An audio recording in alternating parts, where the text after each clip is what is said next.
Hi everyone, I hope you all are doing well. So I recently had the pleasure of being shortlisted as one of the candidates for the IADVL Observerships 2024.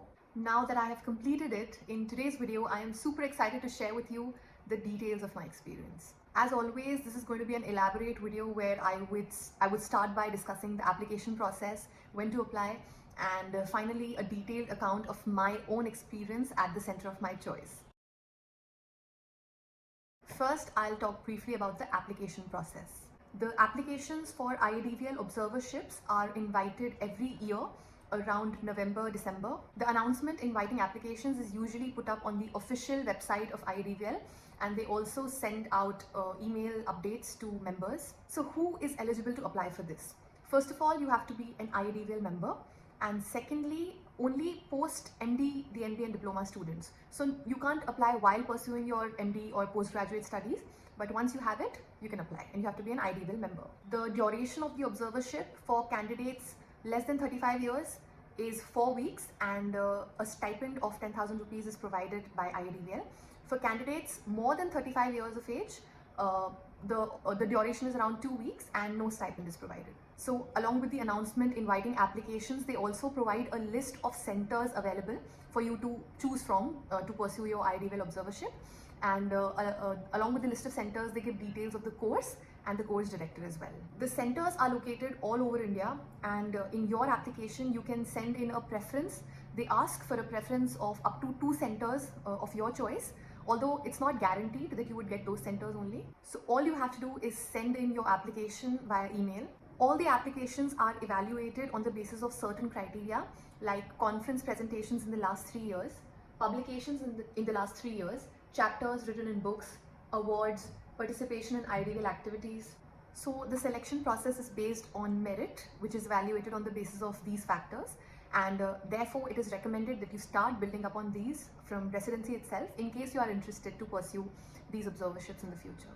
Now coming to my experience, let me share all about it.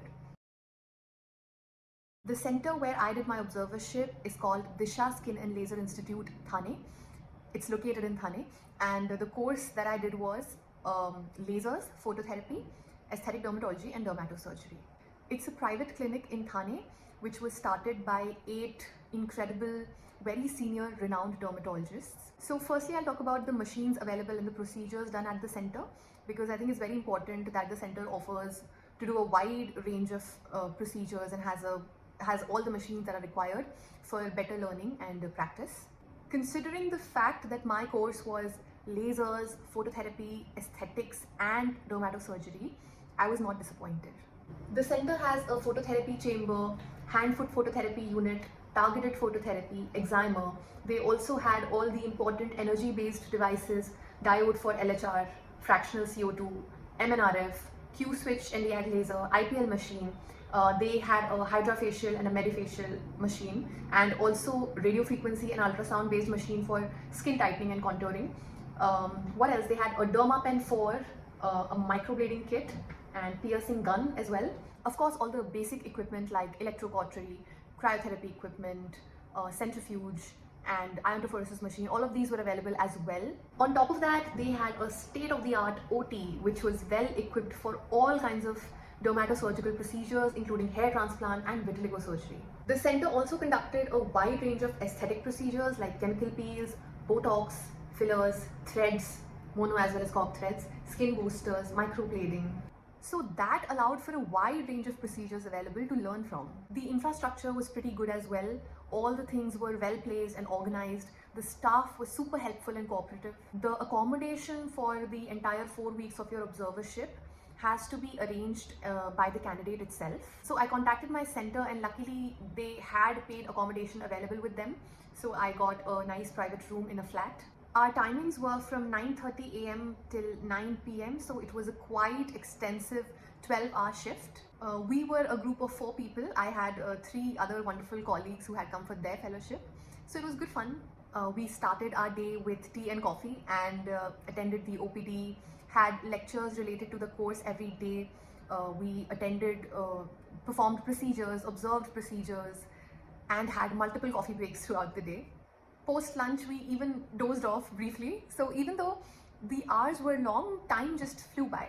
Personally, what I loved the most about the center was that it was a one-stop center for almost all the important dermatological procedures and almost everything that you need to have in dermatology. So it was also a unique mix of clinical dermatology as well as aesthetics and cosmetology as well as dermatosurgery. We had amazing mentors, some of the most renowned senior faculty with rich knowledge in clinical dermatology. And so I also got to learn new things about the clinical part, that is treating dermatological diseases like vitiligo, immunobullous disorders, psoriasis. At the same time, there were so many procedures and surgeries being done to learn from. So it had the best of both worlds, and I felt like we were practicing holistic dermatology in a true sense. Throughout the 4 weeks, we had lectures related to the course every day that covered theoretical aspects of the course with respect to aesthetics, injectables, lasers, phototherapy, dermatosurgery. We also had lectures on some very interesting topics like setting up a private practice and how to navigate through that. We were also provided with these wonderful kits to practice our sutures. I found the lectures and the entire teaching program very helpful because we had some of the best teachers training us. Almost everyone took so much effort to teach us and clear as many doubts as we may have, despite being so busy and having such a busy schedule at the clinic. Coming to the hands-on procedures, I got a hands-on experience on all the lasers and energy-based devices that they had, Botox, monothreads for scalp and scars, microblading, MNRF, hydrofacial, derma pen, skin boosters, PRP. Sometimes we even did many procedures on each other to learn better and to be able to practice more. For surgeries, it kind of also depends on your luck. But you'll get to observe and might also get hands-on for all the surgeries that are being done there in your tenure, that are being posted while you are there. I got to attend excisions, vitiligo surgery, and we even attended a very nice autologous fat graft where sir harvested the fat from the abdomen and used it as a filler for facial scars. Unfortunately, in my tenure, many of the surgeries that I wanted to attend were still not posted, like hair transplant, then earlobe repair, nail avulsion, xanthelasma surgery, excision. But hard luck, never mind, it kind of depends on your luck too.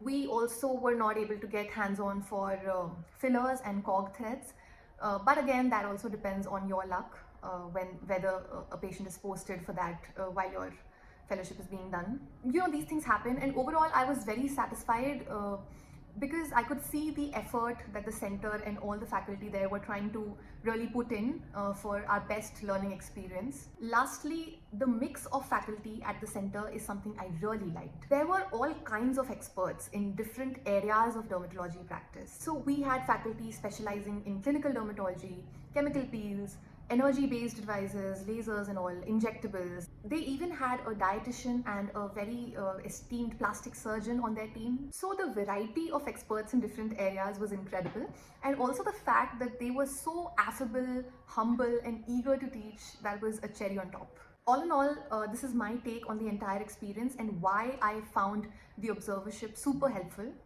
I learned a lot of new things. Residency for me built a solid foundation for clinical dermatology, but there was still a lot left to learn, like experiencing different machines and energy-based devices, injectables, threads, mainly the aesthetics part of it. The fellowship covered all these aspects well, so it was a great learning experience. Be mentors and friends for life. I met some really amazing and inspiring people on the journey, my mentors and colleagues, and I hope to stay connected with them for the rest of my life.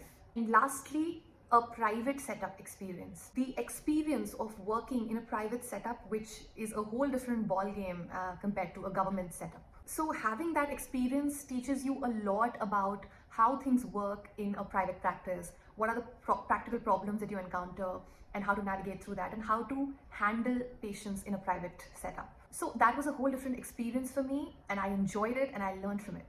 All in all, I think it's a fantastic opportunity provided by IADVL, and all postgraduate students should make the most of this. That's all for today. I hope you guys enjoyed the video and found it helpful. If you did, please feel free to like and subscribe. You can also connect with me on Instagram or reach out to me via email with any problems that you may have regarding residency. Thanks a lot for being here. Thank you for watching. I'll see you in the next one.